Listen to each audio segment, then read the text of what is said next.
فلو شلنا الماث خالص من المناهج ماذا يحدث او ماذا سيحدث؟ هبطل انا شغل كده. الاي اي هل بتعانوا منه؟ الولاد مثلا بيحلوا الهوم ورك بيه؟ الدنيا تبقى ماشيه ازاي؟ احنا بسبب الاي اي بقينا نقدر الطالب اللي بيغلط عن الطالب اللي مش بيغلط. انا هسال سؤال يعني هل صعوبات التعلم انواع؟ هل الاي اي هيقطع عيشنا في يوم من الايام؟ اهلا بيكم في بودكاست نفهم ولادنا. أنا دينا نبيل، أخصائية صعوبات تعلم للإنجليزي ومؤلفة مناهج. البودكاست ده هدفه إن احنا نتكلم عن تعليم الأطفال وتربيتهم بس بزاوية مختلفة شوية. ربنا خلق كل طفل جواه حاجة مميزة، احنا بقى دورنا كمعلمين وكأهالي إن احنا نكتشف الحاجة المميزة دي ونظهرها. والنهاردة معانا ضيف مميز جدا، مستر محمد محي، ماث تيتشر، مدرس رياضيات. هنتكلم معاه في مواضيع تهم كل طالب وكل بيت. ايه الاخبار يا مستر محمد؟ والله متحمس جدا وانا اكتر بجد. مبسوط قوي ان انا طالع معاكي يعني. والله العظيم ده شرف ليا. بس ان شاء الله متفائل يعني هيبقى هنقول كلام مهم ان شاء الله. ان شاء الله باذن الله. يلا بينا. يلا بينا. كلمنا عن خبرتك في التعليم. والله بصي انا يعني زي ناس كتير دخلت التعليم عن حب يعني. فخبرتي في التعليم انا دلوقتي ماث تيتشر بس شغال في الدولة العربية يعني. قبلها كنت هنا في مصر وشغال بريتش سيستم. الاي جي سيستم. ويعني طول الرحلة دي بقى يعني نقول مثلا الميكس ما بين الوقتين دول كانوا 10 سنين مثلا. فاتعاملت مع طلبة كتير، جنريشنز كتير. عدى عليك بقى جين زي؟ عدى عليا طبعا جين زي لغايه دلوقتي. كل جنريشن بيبقى عنده مشكله مع الجنريشن اللي بعده، زي طبعا اهالينا كان عندهم مشكله معانا. ايوه. واللي هم هيبقى عندهم مشكله، وكل جنريشن بيبقى ليه طبعا ايه ظروفه والحاجات الانفايرمنت المحيطه بيه يعني. ايوه اجابه دبلوماسيه. والله لا الدنيا بتتغير. والله جامد يعني هي الدنيا اللي بتغير الناس او بتعمل حاجه للجنريشن يعني. بس طبعا كل جنريشن بيبقى في جنريشن اصعب من جنريشن. مش هقول لك يعني ايه عشان ما تقوليش قلت اجابه دبلوماسيه يعني ولا حاجه. واحنا بقى مسؤوليتنا كتيتشرز ان احنا ناخد بالنا من ده. اكيد. يعني انت كل فصل بيبقى فيه 25 مثلا طالب، هنقول الافريج يعني.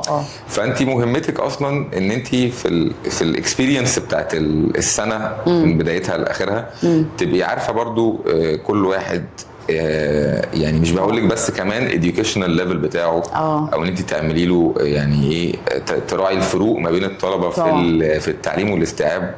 لا انت برضو كمان محتاجه دلوقتي في الزمن ده تبقي عامله مراعاه للفروق النفسيه برضو. طبعا مش كل طالب بيستحمل حاجات معينه. أكيد. ممكن كلمه تعدي على كل الناس عادي وواحد يتضايق منها. صح. فلازم تاخدي بالك طبعا.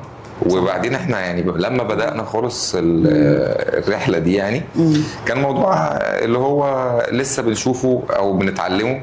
دلوقتي احنا عدى علينا بقى حاجات كتير ولسه جاي حاجات اكتر. فشوفنا بقى يعني مثلا الطلبة اللي معاها شادو تيتشرز جوه الفصل معانا، طلبة معاها مثلا learning disability معينة موجود معاكي في الفصل. يعني اللي هو سياسة الدمج ان انت كل الفصل مهمة جدا سياسة الدمج. خلاص احنا ما عندناش سيبريشن كامل.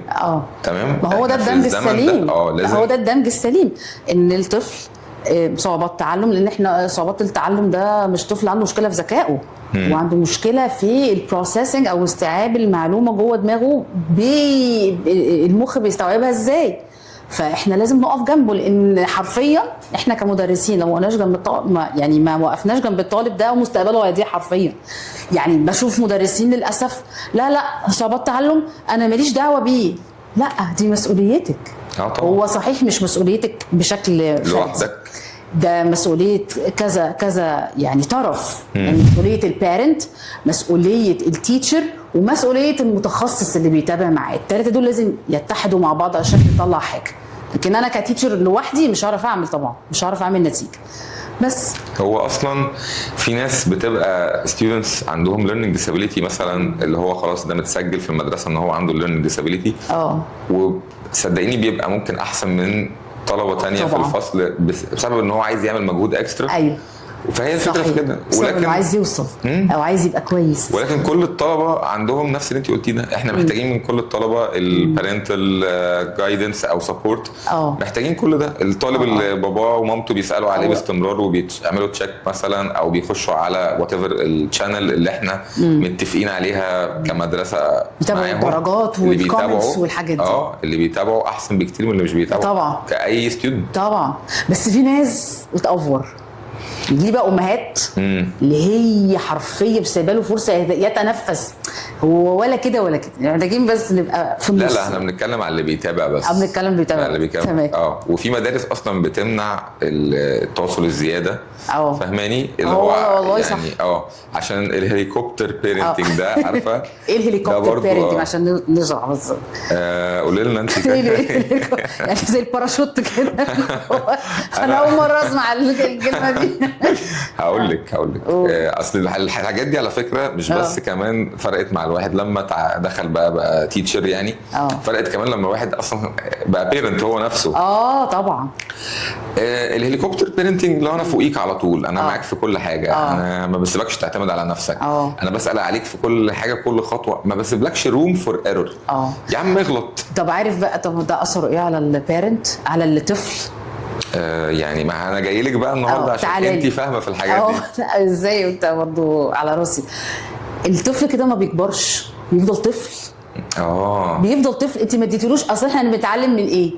من ترايل اند ايرور، من المحاوله والخطا. طب انت ما اديتليش فرصه اغلط. انا عارفه ان ده على فكره، انا ام وفاهمه ده. بتكون الام او الاب بيكونوا عايزين يقدموا لاولادهم احسن حاجه، مش عايزه مثلا يغلط في الغلطات اللي هو حصلت له عشان ما يتألمش. انا اي اندرستاند، والله انا فاهمه كويس. بس هو مش هيكبر. خلينا نرجع لحته خلينا الطالب اللي عنده learning disability مثلا. هل ده يعني يقدر يكوب مع السبورت اللي احنا هنديهوله؟ هل يقدر يكوب مع اي حاجه في يعني اي مثلا نظام من انظمه التعليم اللي موجوده دلوقتي؟ هو بص، انا الليرنينج ديسابيليتي هو مش هيكوب، مش يعني مش هيعرف يمشي في التعليم الا اذا اخذ مننا السبورت. تمام. بس في نفس الوقت ما اروحش انا ادخله نظام معقد ونظام عايز مذاكره من نار وعايز ديسيبلين جامد جدا وعايز حد طول الوقت قاعد على المكتب واقول باسسه. لا، طالب صعوبات التعلم انا في وجهه نظري ما ينفعش في سيستم الاي جي. سيستم الاي جي اللي هو البريتش. على حسب بقى دلوقتي انا هسال سؤال، يعني هل صعوبات التعلم انواع؟ يعني هل هي انواع؟ هي طبعا انواع، زي انواع التعلم كده. انواع. في صعوبات تعلم اللي هي الديسلكسيا، صعوبات القراءه، وفي صعوبات الكتابه، في صعوبات للماث. وهكذا. ممكن هو الموست كومن او الحاجه اللي اكثر شيوعا صعوبات القراءه والكتابه. تمام. طفل ذكي، مستواه ذكاء متوسط او اعلى، وبيعرف بيفهمها كويس جدا. نيجي عند القرايه يعطل. تمام. ده بيبقى له طريقه. صعوبات الماث كمان بيكون الشخص ده مش عارف، مش فاهم مفاهيم الماث. ممكن تقول له مثلا 25 و25 بالطبيعي، لو غلط قول 75، لا يقول لك 400. احنا كده بعيد قوي. ده بعيد يا ابني، انت مش فاهم، انت كده مش فاهم مفهوم الجمع. فاهم قصدي؟ طيب ده بيحصل ايه بقى؟ وفي كمان حاجه، اللي صعوبات التعلم بتختلف في شدتها. درجتها. درجتها الليفل بتاعها. في بسيطه وفي متوسطه وفي شديده. في بقى اسسمنت بنعمله. طبعا بيعملوا السان تيتشر اللي هو الاسيان تيتشر. بيتعمل عن طريق متخصصين. التقييمات بيبين بقى مهارات الطفل، مشكلته فين، مشكله بقى ذاكره، تركيز، انتباه، حاجات زي كده. وفي التقييم الثاني بقى اللي احنا بنعمله كمدرسين ومتخصصين في الحته دي، التقييم الاكاديمي. انا بالنسبه لي مثلا بشوف مستواه فين في الانجليزي، بيعرف يقرا لحد فين، هل هو مفيش خالص. لو بنتكلم في السن الصغير بقى، في طفل بيجي لي مش عارف الحروف. الحروف دي اساس القرايه. ممكن طفل في جريد 3 يكون مستواه في القرايه KG 2. ده احنا بعيد فلازم فعلا بنعمل تيست كده جوه حتى المدرسه ويطلع لي جريد كل طالب اللي هو ايه الايكويفالنت جريد. في ناس تبقى اوفر اتشيفنج يعني احنا في جريد مثلا اللي هي يطلع لي 11 هو الولد ده شاطرين جدا وفي ناس تطلع لي فعلا 5 6 وهو قاعد قدامي في الفصل وهو معاك في 12 مثلا يعني يير 10 مثلا بتبقى يعني مشكله لما بيجي لي طالب مثلا في جريد 1 اولى ابتدائي وهو في ثالثه ابتدائي اقدر الحقه شويه، لكن واحد جاني في جريد 6 الحق ايه ومستواه 3 مثلا. احنا عايزين يعني نحاول نلحق دايما هو الفكره، بس طبعا ساعات بيبقى الوقت اتاخر قوي على فكره زي ما انت بتقولي مثلا.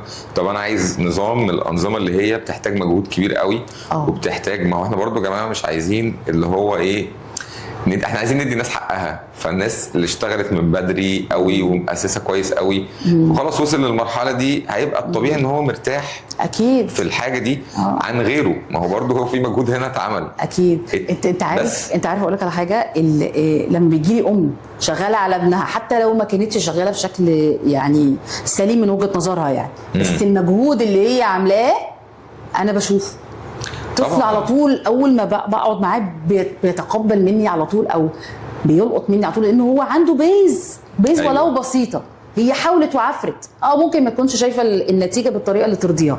احنا الاجيال بتاعتنا اللي هي ايه الثمانينات دي، احنا متعودين الثانويه عامه كذا انا محتاجه اجيب فوق ال 95% عشان ابقى راضيه عن نفسي ومنظري قدام المجتمع. فبتلاقي بقى طفل صعوبات تعلم نعطل ايه ده، يعني هو دلوقتي هيجيب 50% او 50% ومع كل المذاكره دي بتبقى حاجه محبطه بصراحه. بس لا، ده انت لو جبتي بس ال 50% دول انت انقذتي حياه ابنك، انك خليتيه مجرد بس انه مشى من سنه لسنه لسنه، ده تقدم في حد ذاته. ايوه طبعا. وبعدين لما البيرنت بيبقى يعني عامل دوره كويس في الحته دي، الستودنت بيبقى عنده ثقه في الناس الاكبر منه او في التيتشرز بتوعه. فلما بيتقال له حاجات بيستجيب اسرع، يعني بيستجيب اسرع وعنده ثقه في اللي بيتقال له. بس فبالتالي بيتعلم. هسألك بقى سؤال. اسألي. انت مدرس ماث ورياضيات. اوكي. في اولاد ايه لازمه التعليم؟ ايه لازمه الماث ده؟ انا بحب السؤال ده قوي. بحب السؤال. لو شلنا بقى الماث، لان في ناس حرام بجد عقدتها الماث. طبعا. ومش شرط يكونوا صعوبات ولا حاجه، ممكن يكون اتدرس لهم بطريقه يعني ايه مش احسن حاجه، او المدرس كان قاسي عليهم، او هو مش فاهم وكان بيتعرض لضرب، حاجات بتبقى في اجيالنا احنا يعني ما تاسسش كويس فيه فبيتعقد بالذات الماث كمان. يلاقي اللي حواليه هوبا في عيال بقى بتبقى ايه ايوه فاللي هو بيجيله عقده ايه ده. فلو شلنا الماث خالص من المناهج ماذا يحدث او ماذا سيحدث؟ هبطل انا شغل كده يعني. لا احنا عايزين ناكل عيش معلش. طيب بصي، هو السؤال ده عامه انا بحبه ليه؟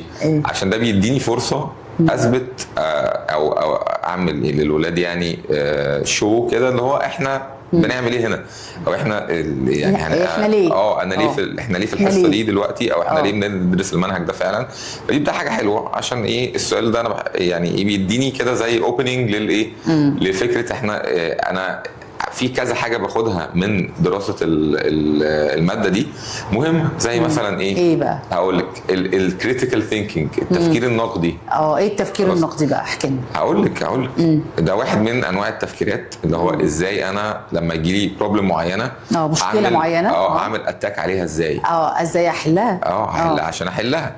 فمبدئيا انا لازم ابقى اوريدي عندي ليفل من التفكير في الحته دي، مثلا التفكير النقدي مثلا اللي هو ايه، انا هنقد كذا نقطه في الموضوع، بروبلم شايفها بعيني يعني، بس ومع الخبره ببقى بشوف بروبلمز اكتر وبحلهم بطريقه اسهل. ادينا مثال يعني في الحياه، مثلا ممكن يقابلني مشكله ما فانا هضطر ان انا افكر زي ايه مثلا. تعالى نفكر مع بعض في حاجات كتير. انت مثلا يعني طلعت في ريستورانت وطلبت حاجه وجالك نسكافيه ساعة جالك التشيك في الاخر. جاس ده تشيك الساندوتش فيهوش هالوبينو.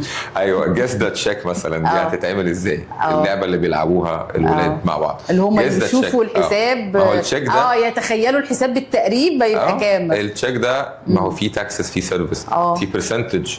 تمام. هو لو يعني ما عندوش الخبره الكافيه هيقول الرقم المكتوب مثلا في المنيو فهيطلع غلط، لان الحاجات دي مثلا تقريبا زود ربع الكلام ده على التشيك. على فكره انا في مره كنت في مطعم وحسبوا هم كانوا حاسبين التاكسس غلط. ممكن هم يحسبوا انا حسبتها بدماغي لا ايه ده، انا حاسه ان في فرق ورجعت لهم وهم صلحوها. فانت ازاي عندك اويرنس ولا ما عندكيش اويرنس؟ احنا يمينا ما كانش في كالكوليتر، دي احنا كنا بنحسب بدماغنا يمينا احنا يعني.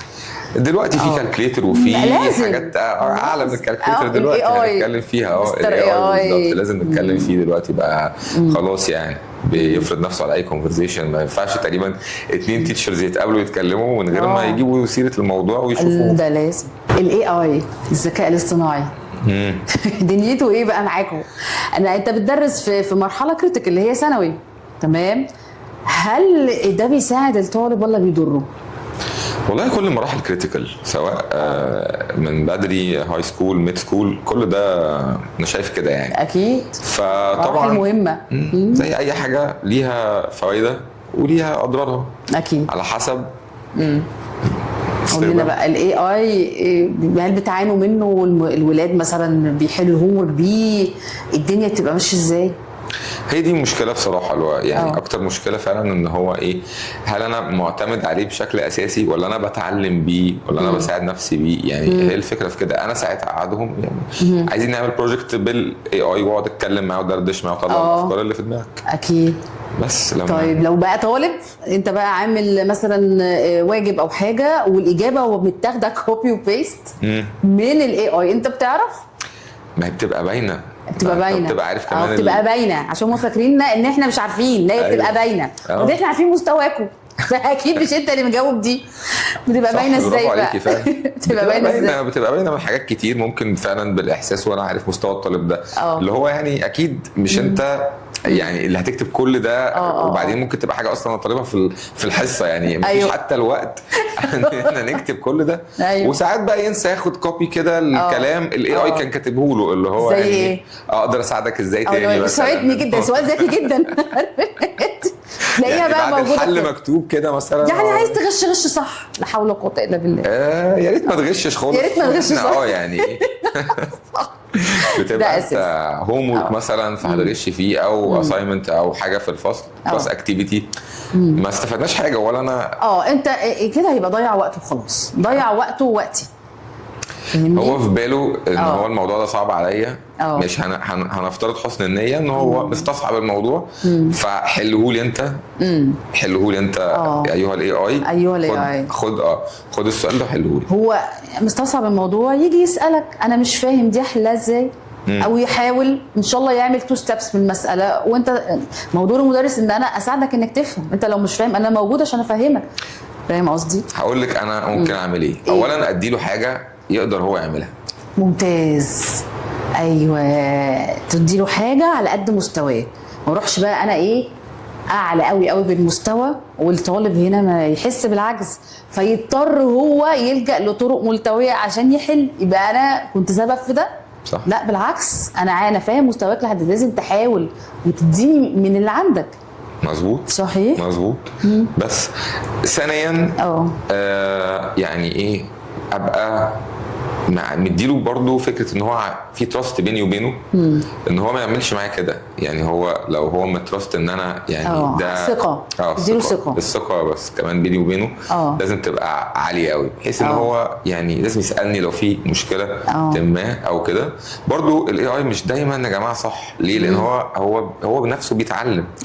هو نفسه بيتعلم. ده هو اصلا بيكتب تحت ان انا بعمل اخطاء اللي هو فاهم بيقول انا بقى يا جماعه انا كده بعمل اخطاء فما بيبيعك على طول. هو اول مطب هيقول لك لا تصدق انا غلطان على طول.